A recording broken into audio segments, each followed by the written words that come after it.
Hello friends, আমি অভি। So আজকে আমি আমার কন্টেন্ট ক্রিয়েশন জার্নি শুরু করছি। আমার এটা ফার্স্ট ভিডিও। তো আমি জানি না আমার হচ্ছে ফিউচার কি, বা আমি आगामी तो कोথায় গিয়ে পৌঁছবো as a content creator. But कहता ना कि कहीं पे पहुंचने के लिए कहीं से निकलना पड़ता है एंड स्टार्ट करना ही होता है।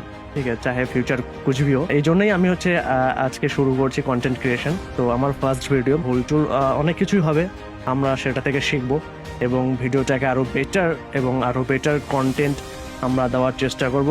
এখনো আমরা ঠিক করিনি যে আমাদের স্ক্রিপ্ট কি হবে, আমাদের কন্টেন্ট কি হবে। বাস আমরা একটা ছোট্ট একটা সেট আপ রেডি করেছি, যেটা থেকে আমরা হচ্ছে ধীরে ধীরে স্টার্ট করব, ধীরে ধীরে আগে পৌঁছবো, গ্রোথ করব, সেটা আশা করছি। এবং শুরু করছি আমাদের ছোট্ট টিম। ঠিক আছে, আপাতত 3 জন আছে। ঠিক আছে, ভবিষ্যতে সেটা আমরা আরো বড় করব। অ্যান্ড দেখি কোথায় গিয়ে পৌঁছানো যায়।